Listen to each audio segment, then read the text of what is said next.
আমার বেডে আমার দুইটা বাচ্চা, একটা 5 বছরের আর একটা 1 year প্লাস।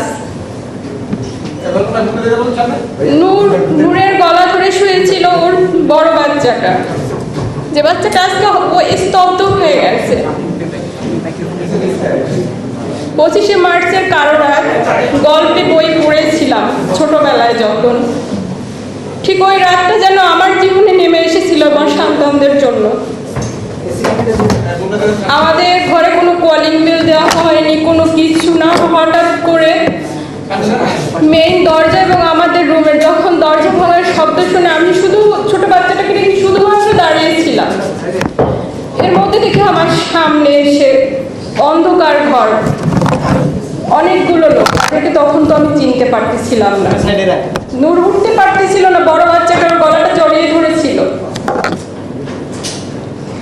এর মধ্যে ওরা ঘরে ঢুকে সর্বোচ্চ মনে হয় 3 থেকে 4 মিনিট হবে। তো বারবার জিজ্ঞেস করতেছিলাম আপনারা কারা।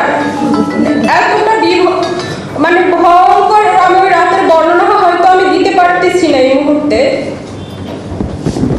2 থেকে 3 মিনিটের মধ্যে ওকে নিয়ে যাওয়া হয়।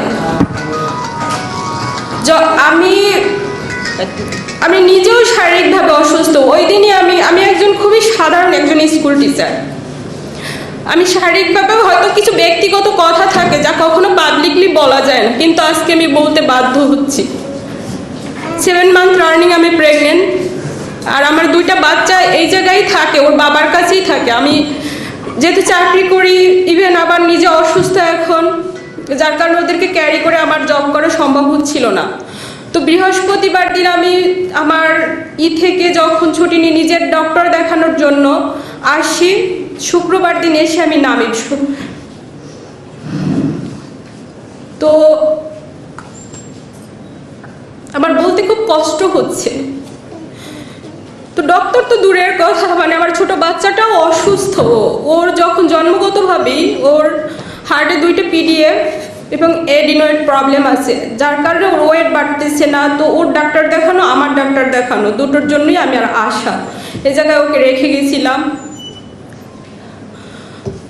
তো সেই ভয়ঙ্কর রাত, ওকে যখন নিজে শুধু আমরা চিৎকার করতেছিলাম যে আপনারা কারা, কেন নিয়ে যাচ্ছেন, তারা কিছুই বলতেছিল না। তোকে নিয়ে যাওয়ার পরে আমরা কি করব, হতভম্ব। আমাদের বাসার যতগুলো ফোন ছিল সবগুলো ফোন তারা নিয়ে যায়। ইভেন সিকিউরিটি গার্ডের যে নর্মাল ফোন সেটাও তাকে নিয়ে যাওয়া হয় ওই রাতে। তারপর ভোর রাত ওকে নিয়ে যাওয়ার কিছুক্ষণ পরেই আজান দিচ্ছিল। আমি রোডে পাগলের মতো দৌড়াচ্ছিলাম যে কারা নিয়ে যাচ্ছে। সেই 25শে মার্চের রাতের মতো এত ভয়ঙ্কর, এত বীভৎস। আমার মানে কিছু কথা আসলেই বলতে আমার খুব কষ্ট হচ্ছে আজকে।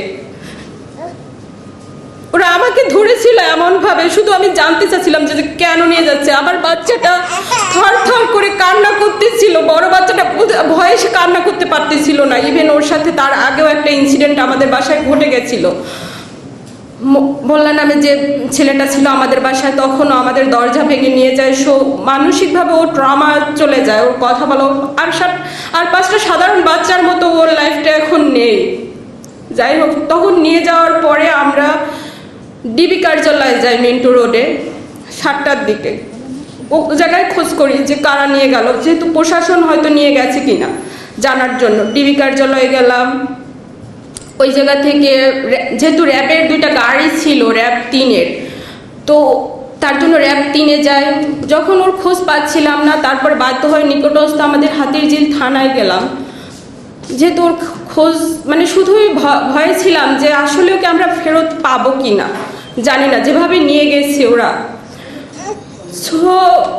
2বার করে হাতিরঝিল থানা যায়, তারা বলে আমাদের কাছে কোনো তথ্য নেই। যে অনেক সময় কোনো এলাকায় মানে এরকম যদি করা হয় তাহলে নিকটস্থ থানাকে ইনভলভ করা হয়, তাদেরকে জানানো হয়। সো তাদের কাছে বারবার যাওয়া, তারাও কোনো তথ্য দিচ্ছিল না।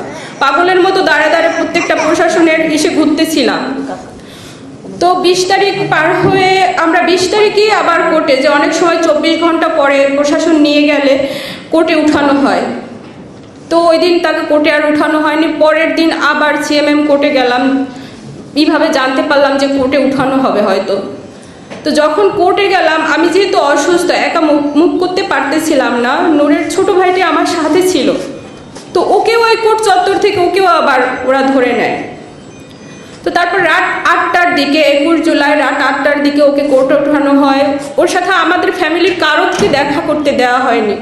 কি টর্চার করেছিল বা কি হয়েছিল কোথায় কিছুই তখন জানতে পারিনি। আইনজীবীদের মাধ্যমে জানতে পারি যে ওকে যখন কোর্টে উঠানো হয়, ও নিজ মুখে মহামান্য আদালতকে ওর উপরে ওই নিখোঁজ অবস্থায় যে শারীরিকভাবে টর্চার করা হয়েছিল, প্রত্যেকটা নির্যাতনের মানে আঘাতের চিহ্ন সে নিজের টি শার্ট খুলে জজ সাহেবকে দেখিয়েছিলেন। কিন্তু তারপরেও তাকে আবার 5 দিনের রিমান্ড মঞ্জুর করে। তো ওকে ওই জায়গা থেকে রিমান্ডে আবার নিয়ে যাওয়া হয়। তো রিমান্ডে নিয়ে যাওয়ার পরে রিমান্ডের 5 দিন অতিবাহিত হওয়ার পরে গতকাল যখন কোর্টে উঠানো হয়, সে এক বিভৎস চিত্র। ও তো কোনো চোর ডাকাত নয়, ও তো কোনো খুনি নয়, ও তো কোনো জঙ্গি নয়, ও তো একজন ডাকসুর সাবেক ভিপি, ছাত্রদের হয়ে কথা বলছে। আর এতটুকু তো অধিকার আমাদের সংবিধান আমাদেরকে দিয়েছে। নিজে পায়ে হেঁটে মানে ও কোর্টে উঠতে পারেনি, পুলিশের কাঁধে ভর দিয়ে তারপরে ওকে কোর্টে উঠতে হয়েছিল। তো মহামান্য আদালতকে বারবার অনুরোধ করার পরে মানে আমি একটু দেখা করার সুযোগ পাই। তো তখন ও বলে যে এই রিমান্ডের 5টা দিন ওর উপরে যে অমানবিক মানে নির্যাতন করা হয়েছে, যেটা বলতে আমার মানে একটা মানুষের উপরে এরকম জানোয়ারের মতো, আমি জানি না অন্য কোথাও হয় কিনা। আগে শুনেছি রিমান্ডে নেওয়া হয় জিজ্ঞাসাবাদের জন্য, বাট এতটা ভয়ঙ্করভাবে ওর উপরে অত্যাচার করা হয়েছে যেটা বলতে আজকে আমার হয়তো সন্তানদের সামনে, ওরা এখনো জানে না। আমার বাচ্চাটা যখন আমি বের হই বাসা থেকে, বারবারও জিজ্ঞেস করে, মা তুমি বাইরে যাচ্ছ কেন, তুমি আমার বাবাকে নিয়ে আসতেছো না, বাবাকে ফোন দাও। কারণ ওর বাবাকে ছাড়া ও ঘুমোতে পারে না, ওর বাবার কাছেই ও যেহেতু থাকে। ওকে গোসল করাই দেয়, খাইয়ে দেয়। জানি না ও সন্তান হিসেবে কিরকম, হাজবেন্ড হিসেবে কিরকম, বাট ওর সন্তানদের জন্য সর্বোচ্চটুকু ও করে। তো ও যখন বারবার বলে, আমার কাছে জানতে চায় বাবাকে ফোন দাও, বাবা কেন আসে না, এই উত্তরগুলো আমার কাছে নেই। আমি কি বলবো, এখনো জানে না। ওর সামনেও তো আমি এখন বলতেছি ওর বাবা কোথায় আছে, কিভাবে আছে, বলে যে ও হয়তো দেশের বাইরে, ও জানে যে দেশে গেছে, ও আসবে, সে অপেক্ষা করে ও। তো যখন ও বলতেছিল ওই রিমান্ডের অবস্থায় ওর পা দুটো ঝুলায় উপরের দিকে, তারপরে ওকে মানে শারীরিকভাবে যত নির্যাতন আছে, ইনজেকশন পুশ করা হয়েছে, সেটা স্লো পয়জনিং কিনা জানি না, ইলেকট্রিক শক দেওয়া হচ্ছে। নির্যাতনের মানে এতটা অসহ্য যন্ত্রণা যেটা সহ্য করতে না পেরে অনেক 3-4 বার ও জায়গায় সেন্সলেস হয়ে গিয়েছিল। ওর সাথে কি হয়েছে নিজেও বলতে পারেনি।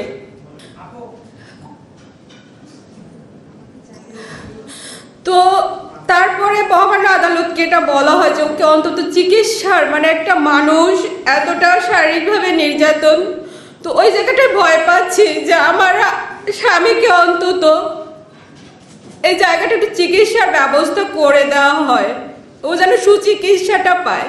আর বারবার যদি এরকম একটা মানুষকে রিমান্ডে নিয়ে এরকম নির্যাতন করা হয়, ও তো কোনো অন্যায় করেনি, ও তো কোনো অপরাধ করেনি, ও তো কোনো ভাঙচুরের সাথে জড়িত নয়।